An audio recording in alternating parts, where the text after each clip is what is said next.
Hello and welcome to BUB'S Comics channel. I'm Bub. We're going to do a record store day drop 2. So record store day was a couple weeks ago, and then they had a second drop date. So because of all the craziness this past year, a lot of records have been postponed until later, and a lot of the releases weren't ready. But in any case, some of those were supposed to be on this list. So every year they put out a list of all the books. Listen to me. So I'm so stuck in comics sometimes. They put a list of all the records that are going to be out, and then they switched them. So I moved a few to this next drop day. So this is the second drop. So glad I could just barely make it. I'll talk about that for a minute and then get into that. First, let's recognize a few people in the chat. We got Las Cruces 1971 was here first. Thank you, sir, and hello.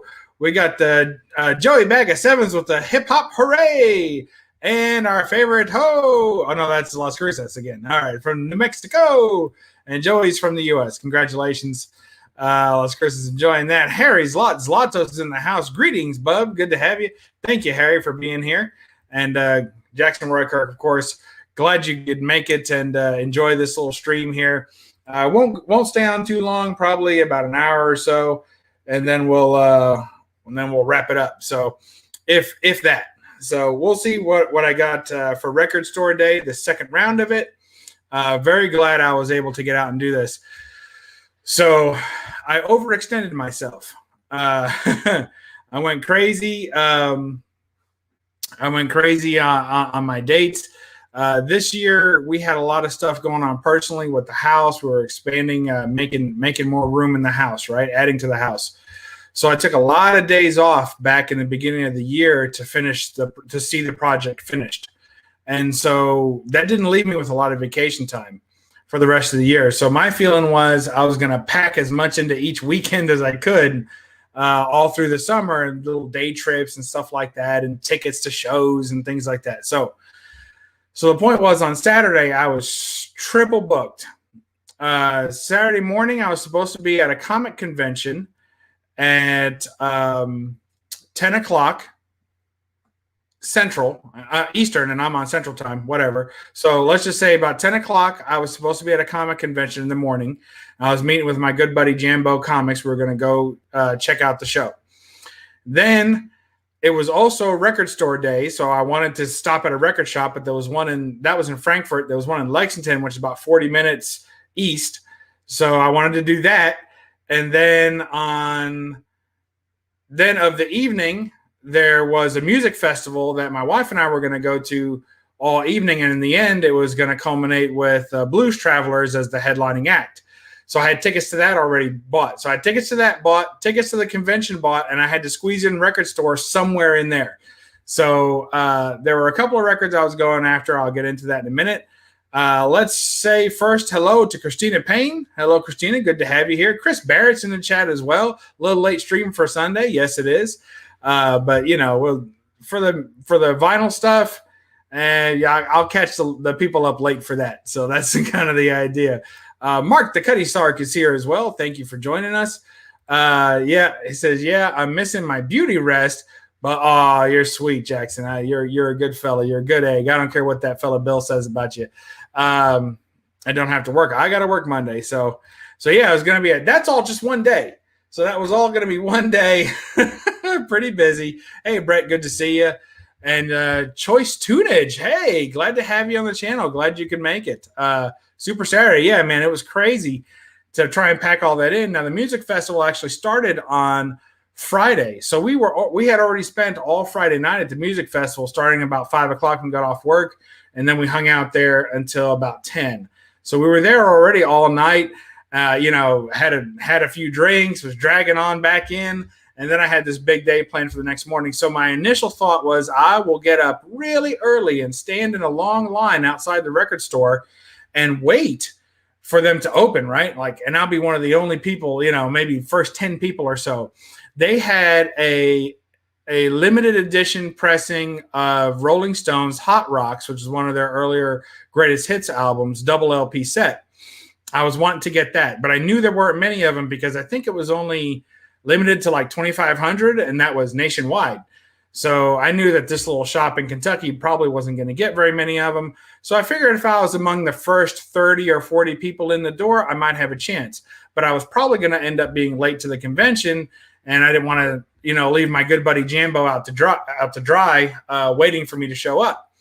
So I was like, all right, I'll scrap that idea. So I decided not to go in early, which was a good thing, because apparently some people went to this this record store the night before and stayed in line at this shop. So if any of you in the chat have ever done that, stayed in line, or have you ever been to something the night before, not just a few hours early, we're talking like 8 to 9 hours before the event, and stood in line for something, let me know. I've never done that in my life.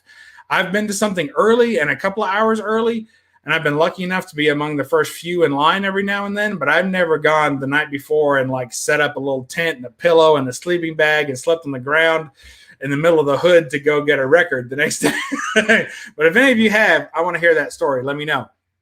If you're watching on replay, put that in the chat too. So good stuff. So I wanted to get this Rolling Stones album. I didn't think they'd get too many. I wasn't going to make it. And then I went to the convention, had a great time, bought a lot of books, and had a good time doing that. And then I figure, okay, when that was over, Jambo and I were going to have lunch and a drink. And there's a place inside the convention where there's places you can eat. There's like a little bar inside. And they were shut down for the day, and that never happens. I've been in this convention probably 7 times. It's never been shut down. Anyway, they were shut down doing some crappy-ass taco bar, and we weren't about to do that. So we drove around and found a bar and a barbecue joint and had a good time there. So it was really late. So by the time – then I started the 40-minute drive to the record store. So by the time I did all that, it was like almost 3 o'clock by the time I got to the record store. So it was way later than I wanted to be. So yes, Brett Baldwin used to sleep out for concert tickets in the 70s. Yeah, I remember the box office would have an opening time, and that was way before online, like you could buy tickets online, pre-order and all that crap. So I remember a lot of people used to stand out. Of course, at that time, I was in New York City, so I remember the ticket boxes in Times Square would open up, and there'd be a long-ass line. I mean, long-ass line of people trying to get tickets, and the radio station would be trying to sell or give away tickets and stuff like that. So I did it for Paul McCartney tickets in Cincinnati in 91. See, now in 91 there was almost internet. There was already calling. You could phone in and buy tickets over the phone at that time. I remember that. By then you could already buy tickets over the phone. So let's see, Bubs, can you just get to the TNA? All right, well, all right, sounds good to me. So look, sold out. He sold out in an hour, which was quick at that time. So that's Paul McCartney he's talking about. So, but here's a little twist to the story. When I was at the comic convention, there were a bunch of records. There was a guy who had like 2, comic, I guess, box, or I don't know, it's comic boxes. There were record boxes, but they were like comic boxes, and there were like 2 short boxes about the size of a short box full of records. So I dug through those and I picked out a few. So let me show off what I got there. And that was this first one is Steve Miller Band, Book of Dreams, the picture disc album, which does not sound great. Picture discs at this time, I don't recommend people going out and buying them unless you're just trying to collect them, like I am. So let's see. I was old enough. I was old, even I was young. Oh, I get you. The rest I got online for was 6 a.m. Yeah, that's about me. So here's the first one. We'll take it out of the little poly bag. So there is Steve Miller Band, Book of Dreams. It's in a little bit rough shape. It's got one little spot in the middle of one of the songs. Doesn't play real well. But other than that, it's in good shape. Certainly pretty enough. And there's side B. It's just the same as side A. So I picked this one up for $12, which I thought was a little pricey considering that the bag looked like it had been soaked in cat piss. You guys know what that's like. But on this album, Steve Miller Band, Book of Dreams, we have on side 1, Threshold, Jet Airliner, which is just the prequel to Jet Airliner.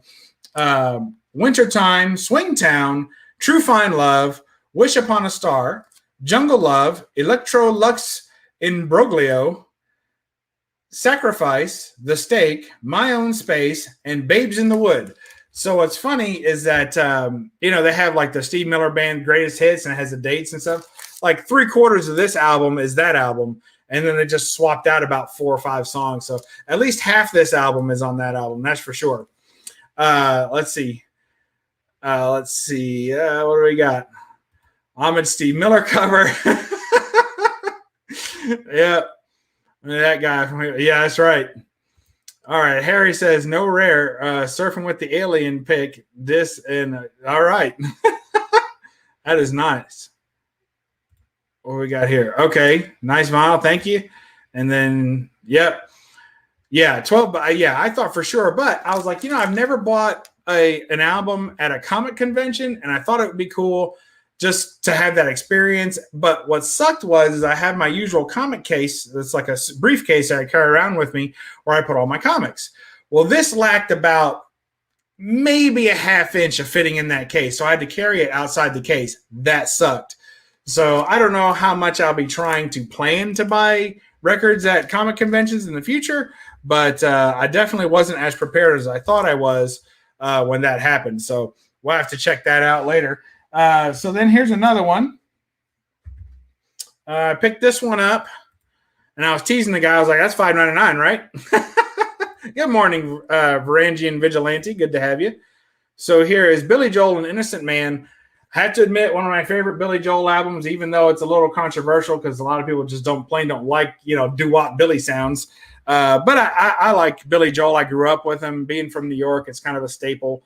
And so, yeah, Billy Joel, big Billy Joel fan, and come from a long line of them. So, well, at least a few. It says it's still got the hype stickers on it. 10 new songs featuring Tell Her About It, Uptown Girl, Leave a Tender Moment Alone, and Keeping the Faith, all on cassette. Or also on cassette, it says. How about that? You got the Record Factory $5.99. So all that's pretty cool to still have that on there. I noticed that on Discogs, if you guys are on there, I'm not really on there too much. But if it has the hype stickers and the original cellophane, they usually sell for more. So that's like a part of condition. Again, here's the barcode. It says also on cassette. Again, so they're really hyping the idea of it being on cassette as well. So there's your Billy Joel, Innocent Man. There's the back cover. Very neat. And it says, on this album, we have on side 1, Easy Money, An Innocent Man. Let's see. The Longest Time, This Night, Tell Her About It, Uptown Girl, Careless Talk, Christy Lee, Leave a Tender Moment Alone, and Keeping the Faith. So I always like This Night. That's like a Beethoven song. It's Beethoven, piano, and then he sings over it pretty much. I mean, obviously he plays it too, but originally written by. I'll hop on that. See, this is good because when people are in here and they make recommendations, I'll go back through. Like tomorrow sometime, I'll go back through and take notes. So that's cool. All right, good to see you guys. So that we got picked that up. This I paid $10 for. And it's in really good condition. And half that LP is singles. Yes, it's very true. This was a hugely popular album. And when I got it for $10, I was like, that's a win. And the condition, I've played through all these. I try to play them before I show them to you guys so I can tell you how they sounded. The picture disc sounded terrible as they all do, but I don't really care. I still listen to it. And the Billy Joel sounded the best. That was fantastic. Perfectly clear, no pops, no fizzles, no hisses. It was all just a super clean record. And so I was real appreciative of that. Then he also had this one, which was 52nd Street, Billy Joel, also a classic, great album. Let's see what we got. Varangian and Vigilante, going to watch the rest on Rewind. Almost 7 a.m. here. Got to get ready for work. See you guys. Thank you, Varangian and Vigilante. He's hailing from Austria, I believe. So thanks for joining. Did you get any Who albums? You'll just have to watch and see. if I've picked up any Who albums. See what I did there? All right. So this is interesting because it has the front here, and on the back, it has not only the track listing, but it also has the entire lyrics for all the songs on the back of an album. I don't know that I've ever seen that. I've seen them often on the inner sleeves, but I've never seen them on the actual back of the album. Ooh, that reminds me. I showed you the Steve Miller Band, but here's the inner sleeve for Innocent Man. I'm sorry I didn't show this before. It has the lyrics, a nice little glamour shot of Billy Joel in his best bowling shirt, and then some more lyrics on the back there. So there you go, Innocent Man by Billy Joel. Like I said, one of my favorite albums of his. But really, I don't think he has a bad album. He has some different albums I'm not as much a fan of, but no bad ones. This, just a plain inner sleeve, nothing doing there. But it did have all the lyrics and songs on the back. So let's read those off real quick. We've got on side one, Big Shot, Honesty, My Life, Zanzibar, Stiletto. That's kind of an S&M song, so you got to be careful with that one. Rosalinda's Eyes, Half a Mile Away, Until the Night, 52nd Street, and that's it. So, and it also has a nice little interlude that he plays, kind of like the 52nd Street anthem, I would call it, that he peppers in here and there in a couple of the other songs. So it's really nice that he did that. I remember there's another album where he's got like Scenes from an Italian Restaurant, and that interlude plays through a couple of the songs too. Funny story about Rosalinda's Eyes, one of the tracks on this. I was a big fan of this album when I was a kid, and there was a girl in my class named Kathy Vasquez, right? I'm sure she's still alive somewhere out there, right? So this girl was named Kathy Vasquez. So I actually wrote her a poem where I didn't actually write any of the lyrics. I just took the whole lyrics and everywhere that it said Rosalinda's Eyes, I put Kathy Vasquez. It was terrible. It was absolutely horrible. I'm pretty sure she balled it up and threw it away. I don't remember. I think she read it once. She balled it, threw it away. Anyway, it was funny. I didn't even like her that well. I just thought it would be cool to do and see if it worked. All right. It says Glass House is my earliest Billy Joel memory. That's good. Thank you, Gore. 52nd Street is a great album. It's absolutely fantastic. Play us a song, you piano man. I hear you. Joey Bag says my favorite. I assume he's talking about 52nd Street. Bub, do you have a favorite rock/band artist? Yes, I would say probably for a singular artist who just has a backup band, I would say Billy Joel. If you're going by a single artist name, and I kind of separate them that way, because if you could eliminate the rest of his band, even though his Axeman is really good, you could eliminate the rest of that band and it would still be Billy Joel. So I say probably Billy Joel. And Electric Light Orchestra would be my favorite band, but even that can kind of get pared down to just Jeff Lynne. So those are probably my favorites. And then probably if I had one that pulls on my youth a little bit, it'd probably be Dave Matthews Band. That was a good time in my life. So a lot of that, those would probably be in my top three. Let's see. We Didn't Start the Fire. That's on a different one. I think Stormfront album, if I'm not mistaken. Cyrano de Bubziak. Yeah, that's all right. Except I wasn't hiding no bush. I definitely didn't get there. Yes, Bub. Thank you, Glitter. Good to have you.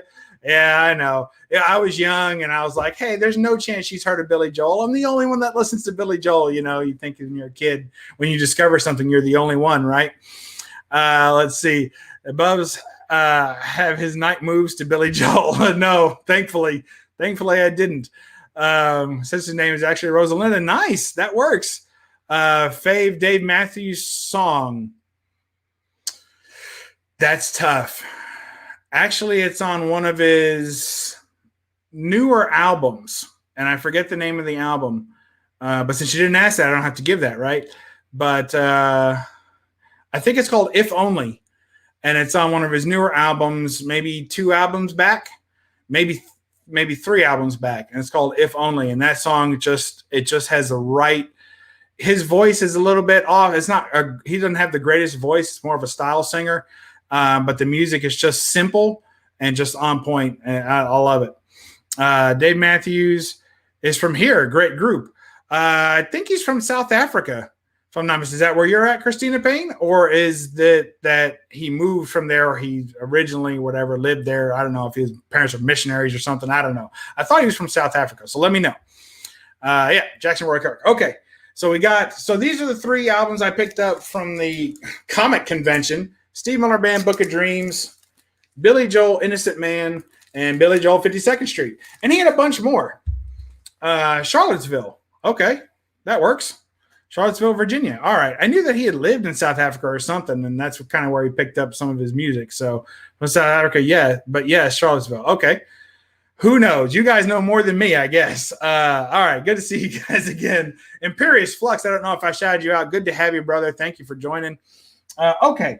So then I finally got from the comic convention after we had a few drinks. I honestly don't remember the ride from Frankfurt to Lexington, but I got there safely, and it certainly made the record digging a little bit more fun, because I was like, hey, this is a great album. Yeah. So I got over there. They had all the new Record Store Day albums right up front in its own bin, so you could pick through those. And they didn't have my first choice, which was the Rolling Stones Hot Rocks reissue on, I think it was going to be on yellow pressing vinyl. And there were already people pre-selling it for like $160. So I was like, there's no way I'm paying that. I was even hesitant to pay the $55 it was going to be if I had got there in time to get it. So I asked the guy how much it was going to be, like how many did he order? He said he had 5 copies. I said, was that the first album that you sold out of? He was like, yeah. I was like, 5 copies. I would have had to have been one of the first 5 people there. So that means I would have been there, had to have been there since Friday night, hanging out at the store. That wasn't going to happen. So I'm glad I didn't waste my time trying to do anything crazy that morning, getting up and being there like 2-3 hours early. Don't drink and dig, kids. That's about right. Who knows what you'll find. But they had my second choice, and I was super excited to get this one. And this was the one that I thought might be a contender for the prettiest LP in my collection. How much they charge for albums nowadays? Anywhere. If you get them for $20, that's cheap of a new album, a brand new LP. I would say that your average single LP is going to be somewhere around 25 to 30, and your average double LP will be anywhere from 30 to 40. That's what the going rate is right now. It's very high for new vinyl. That's why when it comes to new vinyl records, I stick with collectible items and not just whatever I want to listen to. I always try and make sure it's something collectible. And even 180 gram, when they do the repressings on the thicker vinyls, I don't even count that as collectible, because they'll make another one of those in 5 years. I'm looking for something that has a color or something I can look at and say, yeah, it's pretty. That's why it costs more. Some of those have comics along with them. I think Bowie and Elvis Costello and some others, yeah. And remember the Jethro Tull Thick as a Brick album that had like the newspaper in it and all that had the crazy crap in the newspaper? I've seen a couple of copies of those since I've been out hunting, but they're always really ratty and smell really bad. There was a David Bowie album that I picked up in a record store. I actually didn't buy it, but I looked at it, and it was a gatefold album. When you opened it, the thing reeked of weed. I mean, you probably could have rolled that jacket up, that album jacket, and smoked it. It was so strong.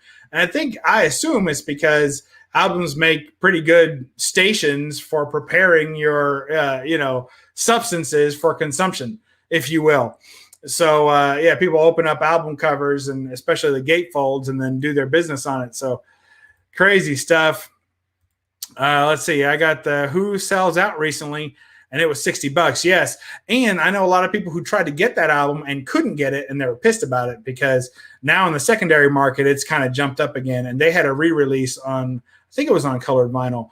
And so it jumped up. Now, one of the shop I went and got these at, they had a couple of copies of that, but not the colored version, just the regular. But it was a reissue. All right. So here it is. I know it's weird. Ocean's 11 soundtrack.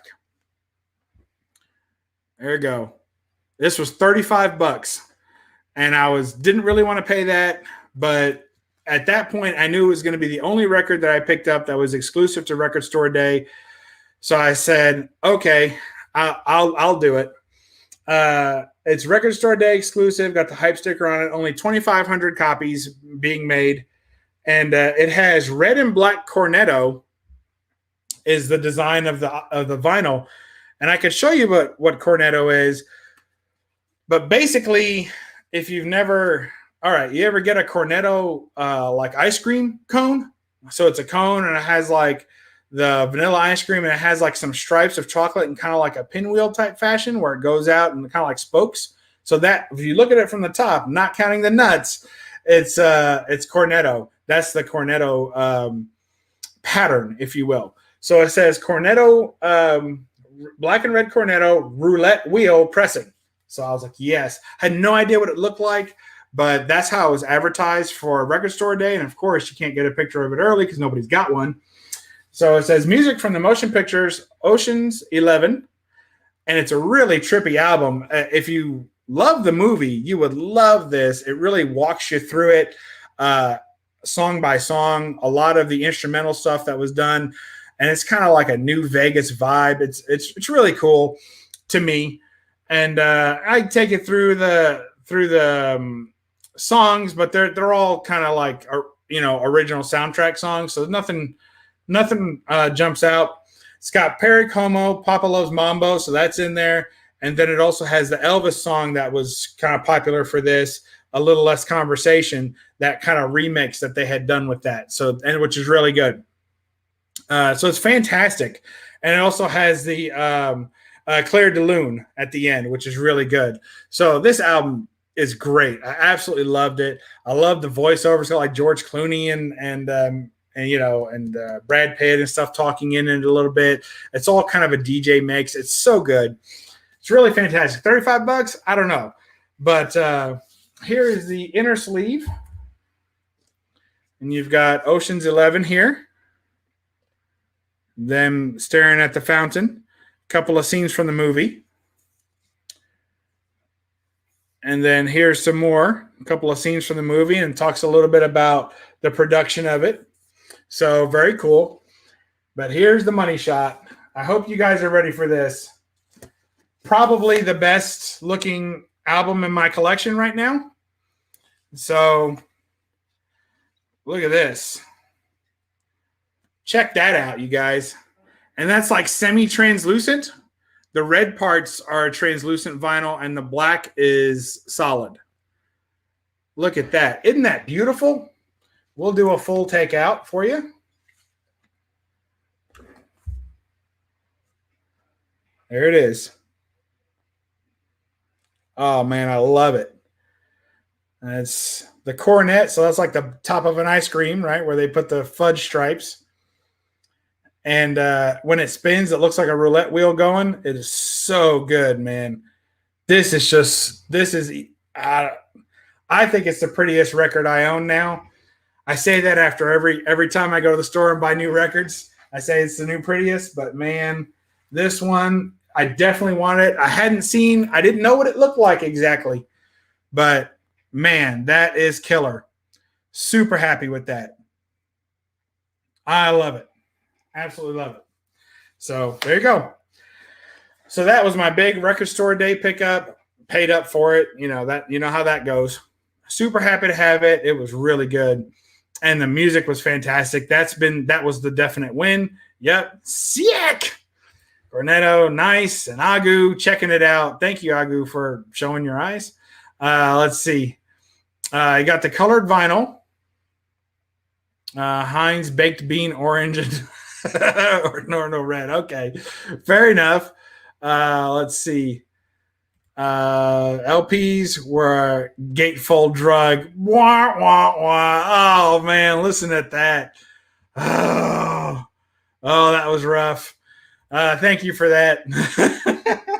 All right. So at that same store, I went digging through their back, catalog, their used vinyls. And let's see. Okay. Went digging through there and found this one. I was super stoked. I didn't even know that they made a picture disc version of this album. It's one of my favorite albums. And it's Foreigner Head Games. Look at that on picture disc. And it's fantastic. It's every bit as good as you guys remember. Nothing but solid gold on this one. I mean, it's fantastic. It says Foreigner, 40. Could it be 40 years? Oh my gosh, is that possible? See if I can see an original date. 1979. Yeah. Yeah, it'd be 2019.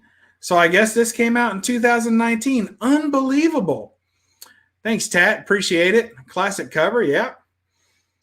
I mean, 2019. Holy cow. 40 years ago. That's crazy. All right. So here you go. Foreigner, Head Games. Classic album. There's Foreigner for your viewing pleasure. And limited edition picture disc includes Head Games, Dirty White Boy, and Women. Of course it does. It says on that side, it says Dirty White Boy, Love on the Telephone, Women, I'll Get Even With You, 17. And on this side, Head Games, The Modern Day, Blinded by Science, my favorite song on the album, Do What You Like, and Rev on the Red Line. I mean, Foreigner didn't have a bad album. Like, after this, we were like, there's another song I could think of. We went back, and they had like 4 albums in a row that were phenomenal. Just great albums. No bad songs anywhere on there. So, I mean, the best station for herbal supplements is Tommy by the Who. Double gatefold, triple disc album. See, at that point, you're likely to drop something. So you got to be careful on that. Let's see. You're 5 minutes behind the chat. Yeah, maybe so. All right. So here you go. Foreigner Head Games. Look at that. Now, when I was a kid, I used to think, all right, so you have to get into a kid's mind for a minute, right? So when I was a kid, I used to think, well, what? I guess that is just a picture of a foreign girl, and she's a foreigner. She doesn't know any better, so that's why she's peeing in the urinal, and she thinks that's how she's supposed to do it. Like, so that's what I thought. When I was a kid and I saw this album cover, that in my mind, that's what made sense. That this was a foreign girl who didn't know how to use the American toilet system. So, not ashamed to admit it. I've thought of a few things since then, and she was, of course, like cleaning, trying to get something poor written about her probably off the bathroom wall for a good time call, right? So good stuff. Let's see. Yep. The first 4 LPs were great. I mean, they really are. I mean, just fantastic. Each one of them. I like Mike Jones' work with Spooky Tooth. Don't know that one. We'll have to check that out. Yeah. He's on catch up. Give him a break. And then as I was walking out, I noticed the second, and I went through every inch of this store, through all their LPs. I was there for quite a while, like I think about an hour and a half. Digging. My fingers started hurting from flipping. You guys ever go to a convention or something and your 2 front fingers start hurting from flipping through comics? Well, I had already done that all morning, and then I was doing that through records, which are quite a bit heavier and harder to flip through, and I was flipping through those, and my fingers still hurt from that day later. And as I was leaving, and I said, I'm really glad that I got those 2 Billy Joel albums at the comic convention, because I never see Billy Joel albums in the wild. Like, I go to these record shops, every time there'll be a tab that says Billy Joel, no albums there. They're totally gone. Same thing with ELO. I look for ELO albums, gone. I look for Rolling Stone albums, gone. I go to the Beatles section, and there's like 50 albums there. Old, new, whatever you want. Yeah. Jenny's her number. Yep. Call Jenny. 867-5309. That's right. And this was no different. I went to this shop, ELO section, empty. Rolling Stone section, empty. And Billy Joel section, empty. But as I was leaving, or right before I paid, actually, I was going back up to the counter with my 2 albums, and I saw a little rack that said latest arrivals. And I was like, hey, that's just like in a comic shop when they have latest arrivals, right? So I go over there, and I dig through, and lo and behold, I found a latest arrival priced reasonably. It was like one of the most reasonable deals I got. And here's Billy Joel's Glass Houses. So somebody up there was saying that was their first Billy Joel remembrance. I think it was Gore Vidal. So there you go. Glass Houses was there, and they only wanted $7.99 for it. So that was an easy buy for me, man. I scooped that up in a heartbeat. There's the back. Billy Joel in his working man attire. Let's see if I can read it. This one is hard to read. Well, let's take a look first at the inner sleeve. And we have here introducing the band. And then here is all his, back stuff. How many Leonard Cohen albums did they have? I tell you what they had a crap ton of, and that's Frank Zappa. I mean, if you're a Zappa head, it's like that's all anyone, Greta Van Fleet and Frank Zappa, you should be the happiest person that ever walked the face of the earth. You can buy those albums all day. Like, that's just what's there. Like, they have a separate section in every rack. They put it all over the place. It's crazy. So, yeah, Billy Joel, Glass Houses. It's got You May Be Right, Sometimes a Fantasy. Whoa. Don't ask me why. It's still rock and roll to me. All for Lena. I Don't Want to Be Alone. Sleeping with the Television on. Let's see. C'était toi. You Were the One. Où c'était toi. Close to the Borderline and Through the Long Night. Great stuff. Fantastic album. Just super, super great. Let's see. Billy and the Engineers sat in a car to see how it sounded when they mixed the LP. That's cool. Don't Eat the Yellow Snow. I don't know what that's in reference to. Leonard Cohen albums? I don't know. Maybe. They had Frank Zappa albums. People are still passing up on Zappa. No, I don't think they're passing up on Zappa. I think that people are selling them as fast as they can to the record shops so that they can make money on them, because I guess it's just a big deal, man. People are Frank Zappa heads. I don't know. I don't know. It's okay. Whatever you like. So 3 Billy Joel albums in the same day after having none in my collection other than 45s. So I had no LP. So I was super happy to get that. And then my buddy Jambo told me that there was a secondhand store in the area. And that I should drive to it when I leave this one. He's like, oh, you should go to this other one. They have records and comics and vintage clothing. I'm like, what are you talking about? All right, I'll go check it out. So I put it in my GPS and I'm driving. Thank goodness I was sober by now. So I'm driving to the second record shop, and it's like in the hood. Like, I'm crossing over train tracks and couldn't get to the entrance of the thing. I had to drive around some shady block and find it.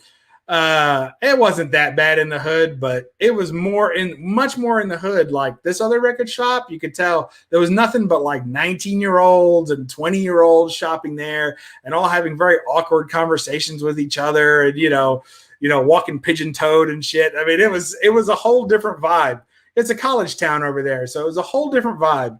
And then I go into this other shop, and this was like the hardcore. These were the real, kids of the modern day, the real artistic group. And this was the guys with ripped jeans with patches over them, the 50-year-old guys with that going on. And you had the young people who were in there for the vintage clothing. It was a totally different vibe. Very cool, but very different, and much more like surreal and authentic than the other store was. But both different experiences, both very cool, but very different experiences. They had all 3 things that BUB'S likes. Comics. I don't know about retro clothes. To my knowledge, I don't get into retro clothing, but who knows? John's here. Oh, I gotta go. Well, I'll stay. All right, John, you can stay if you want. So I went into this store. I didn't have much time. I was already, Jambo knows the hood. Yeah, he must. I was already supposed to be heading back because I got to get to this to this Blues Travelers concert, right? So I got to hurry back, and I got to drive another hour and a half when I get out of there. Sun's starting to set. I'm like, I got to get going. So if it's in the hood, then they have to keep it real. Yeah, it was real. So I went through this shop, and at first it was really small. It was like super tiny, like a little hole in the wall. And I'm kind of looking around and seeing what's in there. And there wasn't much. They had some new record stores, they had some laser discs and some 8 tracks. I was like, this is all really interesting, but where's all the great vinyl? And then I get like to the corner and I look around and there's a tiny little hallway and it opens up to this huge, like freaking Goodwill sized room. And in there was wall to wall vinyls. It was like I couldn't even begin to count how many racks of vinyl they had, but I'd say it was easily 300 or 400 racks of vinyl. I mean, it was insane. It went on forever. Stuff on the wall. It was everywhere. And I went, and then beyond that was a bunch of vintage clothing I didn't even get into. And they had like old component systems and just everything you could. And it was all categorized and all alphabetized, which I totally appreciate because that took some time. So that was cool. So I was going through, but I didn't have much time. So again, I did the usual. I went to the low section, went to the Rolling Stone section, and I was popping around trying to find things. And then I saw, and now there's an album I've been kind of looking for every time I go, just because it's one of my favorite albums, but it's not like a hugely popular album. And they had it, and I didn't have one. So I was like, yes. And it was in good condition. So I picked it up. And of course, lo and behold, no price tag on this one. And all the other ones had price tags. They were actually working a little sticker system. So if I had a blue sticker, it was like $2.99, a green sticker, $3.99, whatever. Somewhere 99 cents. And then if I had a yellow sticker, they would write the price tag on it. They would write the price on it because it was price is marked. Well, this was the only one that didn't have a sticker. And I asked them for my first time there. I asked the guy next to me, I'm like, so what do you do when it doesn't have a sticker? He was like, they always have stickers. I'm like, no, this one doesn't. So then we're both like looking at this album trying to find the sticker. Couldn't find it. So I had to walk up to the front and ask them, how much is this? And you hate to do that because it's like getting price checked at the register, right? We talked about that the other day. So I got to go through all this and find out what is, how much is this? Waiting for the guy to say, oh, this is specially marked. I think $22.99. I was waiting for that, but he didn't. He went through it and he said $1.99. I was like, yes. So it's the Edgar Winter Group. They only come out at night. One of the ugliest album I've ever loved. And there's back copy. Obviously, the actual album jacket is in horrific shape. I put it in this sleeve just to protect the record from falling out because the bottom is all split. This is one of those useless gatefolds because it's only one LP, but they give you this extra, go the extra mile. There you go. So very cool. On this album, we have Round and Round, Undercover Man, Hanging Around, Altamira. We All Had a Real Good Time, which is great. That's a fantastic song. When It Comes, Free Ride, which is probably the most famous song on here. Kids would know that from the, what's that, Lightning McQueen movie? I forget, Cars. It's called Cars. And they play that song in that one, so maybe they know that. Rock and Roll Boogie Woogie Blues, which is fantastic. Autumn, which is actually a nice, sweet song. And Frankenstein, which if you have a stereo system at home, you need to own this album just so you can play Frankenstein and listen to it go all the way around your stereo system. It's just fantastic. It's an amazingly composed, beautifully executed, just rock marvel. You want to talk about some real arena rock, just awesomeness. Frankenstein by Edgar Winter Group, top of my choice. Right there. That's the song you need. You need to own this album. If you have a good hi-fi system or anything like that at home, you need to own this album. And of course, the actual, God, look at that. Look at how messed up that is. So the actual inner sleeve is toast. And when I say toast, I mean toast. So I went ahead and ordered some new bags, some new inner sleeves, and actually a couple of outer jackets because I'm missing a few. Went ahead and ordered some of those on Amazon. So those will be coming in the next week. I'll do some reviews on those, see how I like them. But I'm going to go through my collection and replace all those ratty old inner sleeves that are just scratching and leaving crap all over the records. I pull a record out of there and it has more dust on it than it did when I put it in there because it's picking up all the crap off this old paper from like 1978, right? It's picking up all this crap. So that's all the records I got. So you guys can fuss about that. Let's see where we're at in the chat. The artist formerly known as King John Free. Oh, we're talking about John's Comic with Kids. Okay. Let's see. So I lost track. Hey, man, it was rough. It was definitely rough. I had a hard time. Oh, yeah. He was talking about how is John Popper doing health-wise. Well, he used to be like 400 pounds or more. I think that could be fake news, but as I recall, as a kid, he was like 400 pounds. He had all heart problems or something, and the doctor. He looked great. He looked normal, like a normal sized dude. He wasn't super thin or anything, but he was like normal. Like nobody would ever look at him and say, "Oh, he's morbidly obese." He was totally normal. Played great. It was thunderstorms all night, so they said if we see lightning, we're gonna cut it off. So lightning never showed up. Plenty of rain though, in and out. So sometimes we were soaked, but the rain run off the wussies real fast. As soon as the first couple of drops, man, it was an exodus of people. And so I was probably, 100 feet from the stage and sitting in a lawn chair, just chilling, man, because it was a field concert. It was a festival. So it was absolutely fantastic. Great show. It's called the Master Musicians Festival in Somerset, Kentucky, and they blew it out of the water and really showed that they were master musicians. I mean, when it came down to it, absolutely phenomenal group. And it's so funny, when those albums came out, I was living in New York City, walking up and down the street, listening to the Blues Travelers. I would have never guessed that over 20 years later or whatever, I'd be sitting in a lawn chair in the middle of Kentucky watching them play that close. And they were fantastic. Just absolutely great. Let's see. Kudos to Edgar for breaking barriers. Yeah, I don't know what barriers he broke, but some of it need to stay behind there. Lame. Gatefold should be illegal on single albums. I agree. Unless they're really cool. Like I've got an ELO album, a newer album that's a single LP and came in a gatefold. And I'm like, hey, he took the extra mile, gave us some extra artwork.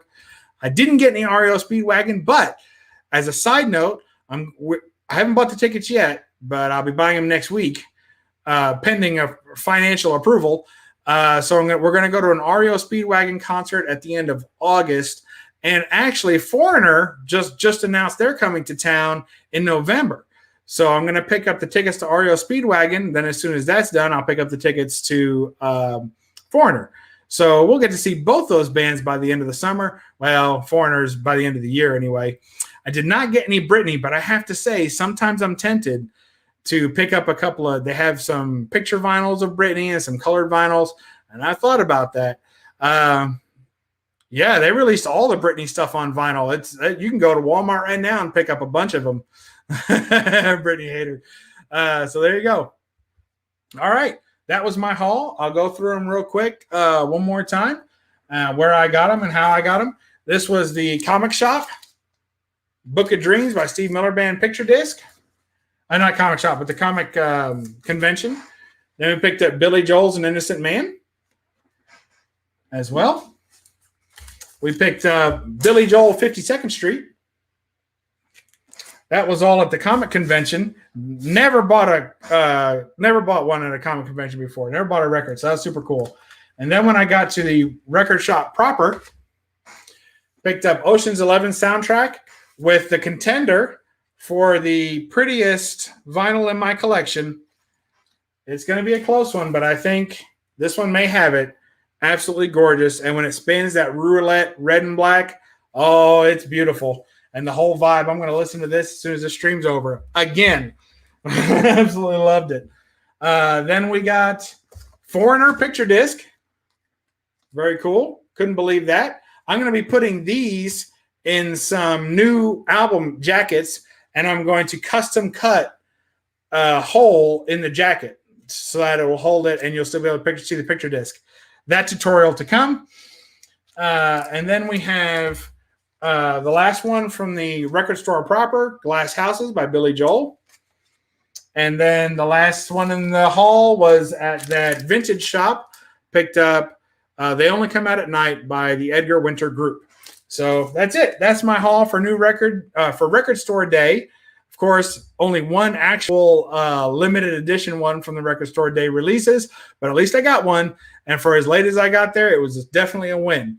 So thank you all for joining. Missed out on the DGs. So the Foo Fighters put out a an homage album, if you will, to the Bee Gees under their moniker DGs, which is the Foo Fighters. I assume it's for Dave Grohl. So DGs. And so they put out their album for that. And a buddy of mine was actually, my wife's cousin was after that same one. Couldn't get it either. I guess those were some of the fastest ones to sell out. Thank you, Glitter and Duct Tape. Feel like going record shopping now. Yep. Good luck with that. Let's see. Dual purpose. Yeah, we were talking about that. Yes. Yeah, that's true. They released it on vinyl. Didn't get the Pearl Jam Alive vinyl and tape. But, oh, nice. You did get them. Okay, good deal. Very nice. Thank you, Simon R. Appreciate that. Thank you, Christina. All right, there we go. A little under an hour. Thanks so much. And we'll catch you next time on Bub's Comics. Remember to, what did we say we were going to do last time? Remember to listen to a record and don't apologize for, I don't know. Don't apologize for the glare. We're still going to do glare. They're going to be in Mylars. All right. See you later, guys. Thanks so much. All right. Bye-bye.